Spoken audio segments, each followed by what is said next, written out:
संध्या बेटी, मुझे पहचाना? आप विष्णु प्रसाद जी है ना? हाँ बेटी। बरसों बाद में आपको मिली भी, तो किस हाल में? कोई बात नहीं बेटी। देखो, तुम्हारा मुकदमा लड़ने के लिए मैं इन वकील साहब को लाया हूँ। नहीं पुजारी जी, मेरी तरफ से मुकदमा लड़ने की कोई जरूरत नहीं है। ये तुम क्या कह रही हो बेटी? मैं ठीक कह रही हूँ पुजारी जी। अब मैं जिंदा नहीं रहना चाहती हूँ, बस थक गई हूँ। जिंदगी की दीवार को फलांग कर मैं अपने माँ बाप के पास जाना चाहती हूँ। देखिए संध्या जी, आप जीना चाहती हैं या नहीं, इसका फैसला ना हम कर सकते हैं ना आप कर सकती हैं। इसका फैसला तो अदालत करेगी। आपको साइकियाट्रिस्ट के पास एग्जामिन करवाने के लिए मैंने सारे इंतजाम करवा दिए हैं। आप जरा इस पेपर पर दस्तखत कर दीजिए। दस्तखत कर दो बेटी। बेटी, ये दस्तखत तुम सिर्फ अपने जिंदा रहने के लिए नहीं, बल्कि न्याय को जिंदा रखने के लिए करोगी। कर दो दस्तखत बेटी।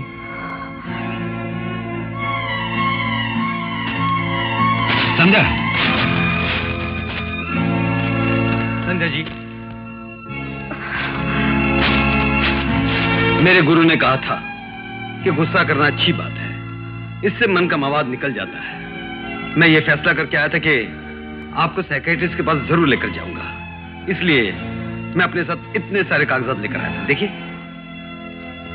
लीजिए। संध्या बेटी, दस्तखत कर दो। दस्तखत कर दो बेटी। संध्या जी, मैं आपसे ये वादा तो नहीं करता हूं कि मैं आपकी जान बचा ही लूंगा, लेकिन इतना वादा जरूर करता हूं कि आपके खूनी बनने का जो कारण है, वो कारण सारी दुनिया को बताकर रहूंगा। अगर आज आप इस काम में मेरी मदद करें तो जिंदगी भर मैं आपका एहसानमंद रहूंगा। प्लीज संध्या जी।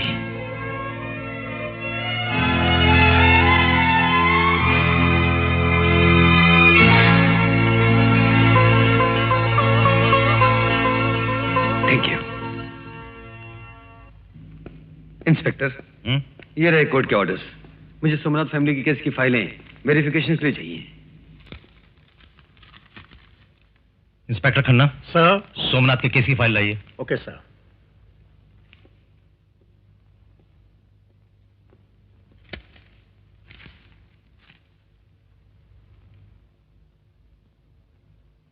आज से मेरी जिंदगी का एक ही मकसद है कि संध्या को बचाना, और कुछ नहीं।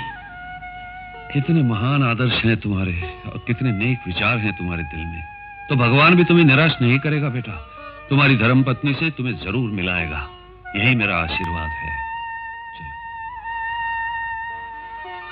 अच्छा, तो सोमनाथ जी का पूरा परिवार इस मकान में रहता था? हाँ बेटे। पुजारी जी, ये किसने लिखा है? वो संध्या ने। 15 साल पहले इस घर में एक भयानक आग लगी थी और उसमें सोमनाथ का पूरा परिवार जलकर मर गया था। सिर्फ एक छोटी सी बच्ची बची थी, संध्या। और चूंकि सोमनाथ मेरा दोस्त था, मैंने संध्या को अपने पास रख लिया। लेकिन इस दुर्घटना के एक हफ्ते बाद अमृतलाल ने अपने ड्राइवर श्यामू को मेरे पास भेजा। नमस्ते पंडित जी। अरे आओ भाई श्यामू, कैसे आना हुआ? मुझे अमृतलाल जी ने भेजा है। क्यों? सोमनाथ की वो अनाथ बच्ची है ना संध्या, हाँ, उसे हमारे साथ गोद लेना चाहते हैं। इतनी मासूम बच्ची को दुखी देखकर हमारे साथ चिंता में घुले जा रहे हैं। मैं उस बच्ची को लेने आया हूँ। वाह वाह वाह। वास्तव में अमृतलाल जी तो इस धरती पर दीन दुखियों के लिए भगवान का अवतार बनकर आए हैं। दूसरों के लिए कितनी दया है उनके दिल में। बेटी संध्या, संध्या, क्या कर रही हो संध्या? 7 साल की छोटी सी बच्ची के दिल में न जाने क्या था। मैंने उसको पूछा भी, लेकिन उसने जवाब तक नहीं दिया। तो मैंने सोचा इस हालत में इस छोटी सी बच्ची को अमृतलाल के पास भेजना नसीब नहीं है, इसलिए मैंने वापस जाके श्यामू को किसी भी तरह कुछ बहाना बनाकर वापस भेज दिया। कुछ दिनों बाद संध्या और उसे अपने साथ जलगांव ले गई। जी। Hello doctor. हेलो विजय। आइए। इन्हें बैठिए। मेडिकल एग्जामिनेशन के लिए लाया हूँ। डिटेल्स फाइल में है।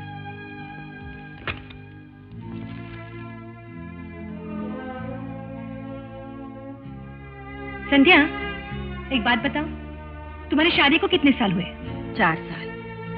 तुम्हारे पति तुमसे प्यार करते हैं? बहुत। इन 4 सालों में तुम्हारे पति कभी तुमसे नाराज हुए? नहीं।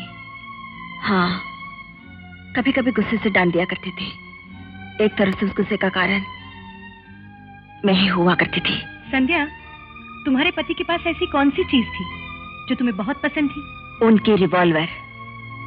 रिवॉल्वर? हाँ, क्योंकि मैं उसी रिवॉल्वर से अपने भयानक सपनों को तोड़कर चकनाचूर कर देना चाहती थी। कैसे भयानक सपने? तुम्हें कुछ याद है? सब याद है। नींद में देखे हुए सपने जागने के बाद अक्सर याद नहीं रहते हैं, लेकिन मैंने वो सपने सोते हुए नहीं, जागते हुए भी देखे हैं। वो खौफनाक सपने अक्सर मेरा पीछा करते रहते थे। उन सपनों में तुम्हें कौन दिखाई देता था? मेरी माँ और एक जलील इंसान। कौन था वो जलील इंसान? अमृतलाल। थोड़ा तफसील से बताओगे? अमृतलाल की मौत के साथ साथ पुराने जख्मों पर मरहम लग गया है। फिर उस दास्तान को छेड़कर जख्मों को ताजा मत कीजिए। ओह, आई एम सॉरी। कोई बात नहीं। तुम्हारे सपनों में आने वाली माँ क्या अब भी तुम्हें अच्छी लगती है? हाँ, मेरी माँ मुझे जान से ज्यादा प्यारी लगती है। मेरा बचपन मुझे ऐसे याद है जैसे कल की बात हो। वो मुझे गोद में लिटाकर गौतम बुद्ध की कहानी सुनाती थी, महात्मा गांधी और तमाम आदर्श वालों की कहानियां सुनाया करती थी। लेकिन गांधी जी ने तो हमेशा अहिंसा का सबक सिखाया था। फिर अमृतलाल का कत्ल करके तुम्हें ऐसा नहीं लगा जैसे तुम्हारे हाथ तो बहुत बड़ा पाप हो गया? बिल्कुल नहीं। अमृतलाल भी तो गांधी टोपी पहनता था। क्या उसने हिंसा नहीं की? क्या उसने मेरी माँ की जान नहीं ली? हाँ, very good. Okay Vijay, you can take her. Thank you doctor.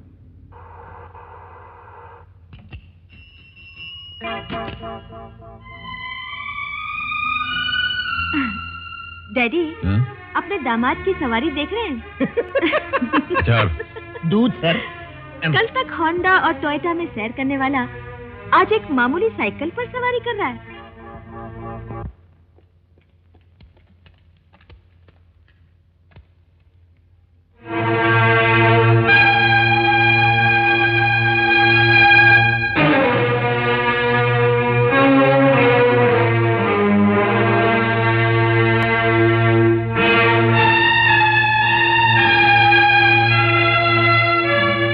कोई वकील है? योर ऑनर, मुल्जिमा की तरफ से मैं वकालत करूंगा। मिस्टर विजय, मुल्जिमा संध्या ने मशहूर नेता अमृतलाल का खून किया है और पुलिस स्टेशन में जाकर अपने जुर्म का इकबाल करते हुए अपने आप को गिरफ्तार करवाया है। ये जानते हैं आप? जी बिल्कुल जानता हूं योर ऑनर। मैं अदालत को वो सच्चाई बता देना चाहता हूं जिसके तहत संध्या ने कत्ल किया, और मुझे पूरा विश्वास है कि उसके बाद कानून की नजरों में इसके लिए हमदर्दी पैदा हो जाएगी, और इसीलिए मैंने यह केस टेकअप किया है। All right, public prosecutor please proceed. Your honour, मेरा पहला गवाह है इंस्पेक्टर ईश्वरलाल।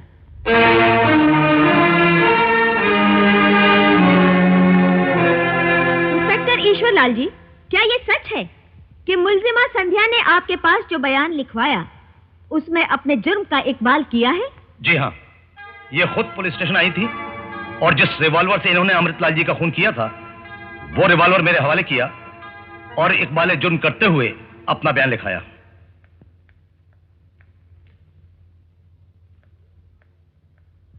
यही वो रिवॉल्वर है? जी हाँ, ये वही रिवॉल्वर है। इस रिवॉल्वर को फिंगरप्रिंट एक्सपर्ट के पास भेजा था? जी हाँ, भेजा था। इस पर किसके फिंगरप्रिंट्स पाए गए? संध्या के। Thank you, that's all your honour. Mister Vijay, आप क्रॉस एग्जामिन कर सकते हैं। अभी नहीं ऑनर, बाद में करूंगा। बाद में? मतलब कब? कोर्ट के बर्खास्त होने के बाद घर पर आराम से करेंगे ये honour. Order order. Prosecutor, defence lawyer का मजाक उड़ाना कानून की तौहीन है और अदालत इस बात की बिल्कुल इजाजत नहीं देती। Court does not allow. Sorry your honour. Mister Vijay, आप इस वक्त क्यों क्रॉस एग्जामिन नहीं करना चाहते? योर ऑनर, उलझन पैदा होने का खतरा है, इसलिए जब समय आएगा उसी वक्त मुझे क्रॉस एग्जामिन करने की इजाजत दी जाए। ये मेरी अदालत से दरख्वास्त है। Permission granted. Thank you sir. Next witness please. Sharda Devi ji, क्या आपने कत्ल से पहले इस लड़की को कभी देखा था? जी नहीं। खैर, कत्ल करते हुए देखा? खुद मैंने अपनी आंखों से देखा है। मेरी आंखों के सामने यह हादसा हुआ था। इस लड़की और आपके पति के बीच कोई दुश्मनी थी? सिर्फ इस लड़की के साथ ही नहीं, दुनिया में किसी के साथ उनकी दुश्मनी नहीं थी। उन्होंने कभी किसी का बुरा नहीं किया। That's all, Your Honor. Mister Vijay, any cross examination? Yes your honour. Madam, क्या आपके पति के ताल्लुकात सिर्फ आप ही के साथ थे? Objection, Your Honor. इस सवाल का इस मुकदमे से कोई ताल्लुक नहीं है। नो प्रोसिक्यूटर, इस सवाल का इस केस से बहुत गहरा ताल्लुक है। Objection overrule. Please proceed defence lawyer. Thank you your honour. Madam, मैं एक बार और पूछ रहा हूं, क्या आपको अपने पति की सच्चाई पर पूरा विश्वास था? हाँ, पूरा विश्वास था, जैसे एक पुजारन को अपने भगवान पर होता है। इतनी बरसों की शादीशुदा जिंदगी में एक बार भी मुझे उनकी सच्चाई पर कभी शक नहीं हुआ। That's all your honour. Your honour, हमारे डिफेंस लॉयर के पास अपनी मौकिला को बचाने का एक ही रास्ता है कि वो मुल्जिमा को एक दिमागी मरीज साबित करने की कोशिश करेंगे। लेकिन इन बेचारों को मैं ये मौका हरगिज नहीं दूंगी। My next witness is doctor Lalita.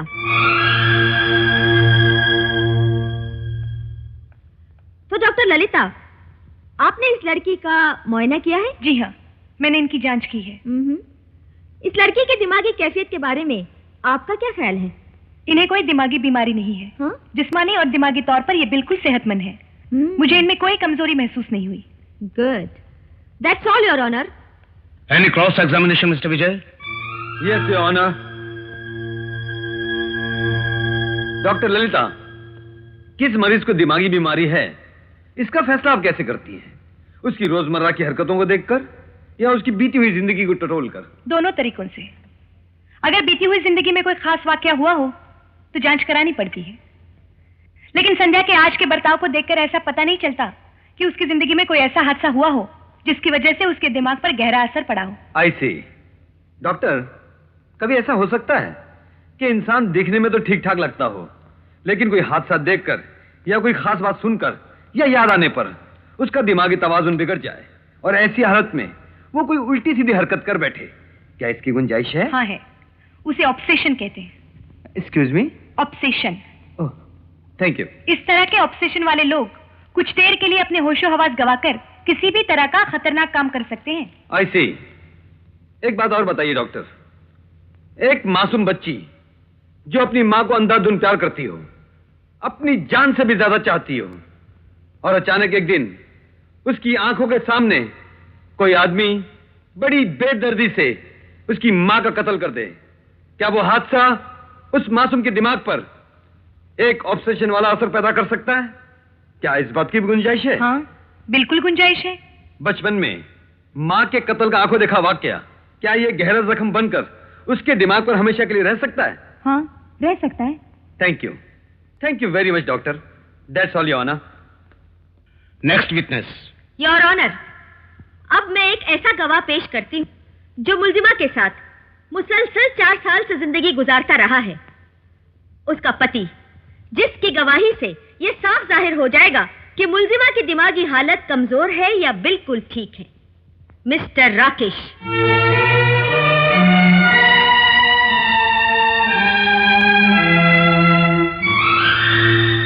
हाँ मिस्टर राकेश, सच सच बताइए, आपकी पत्नी आपके साथ ठीक तरह से रहती थी?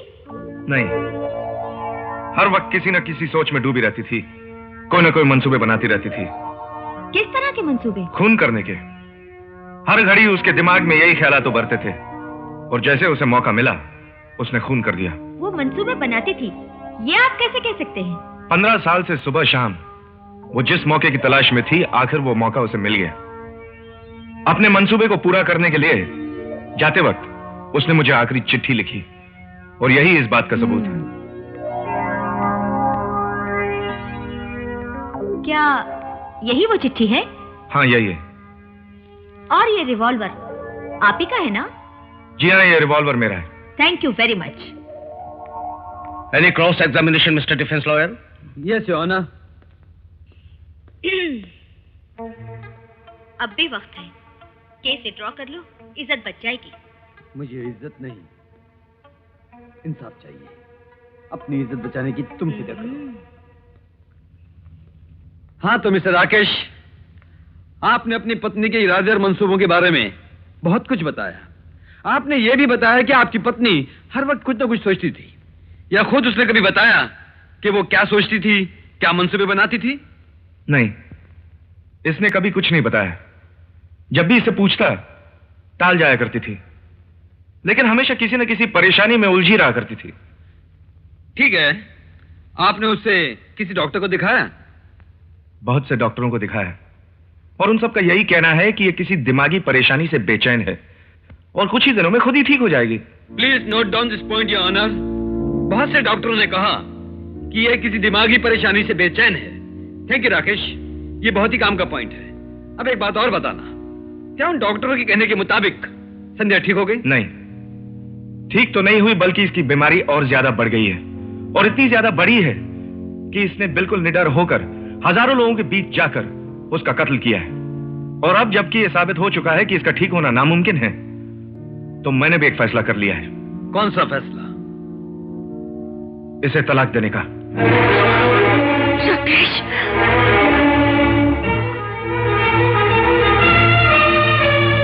शाबाश मिस्टर राकेश, कितना मुकद्दस और अजीम फैसला किया है। Good your honour, she is finished and I am also finished with this witness. The court is adjourned for the day.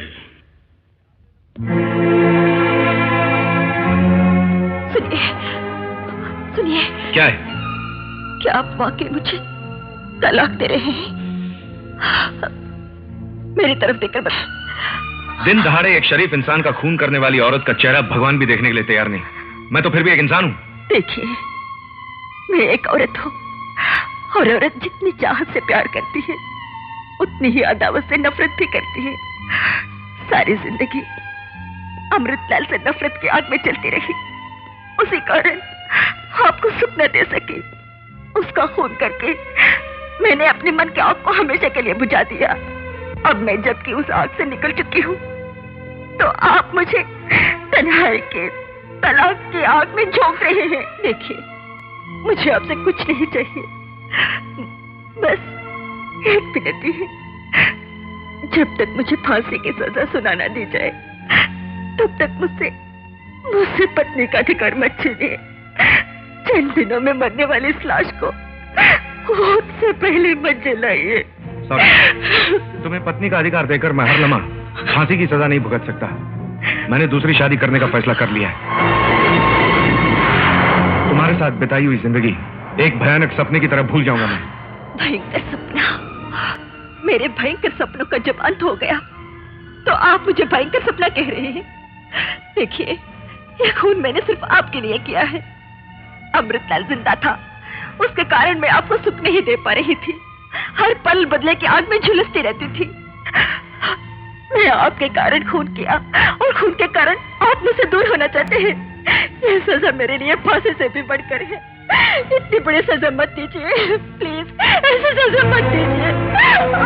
सुनिए, सुनिए।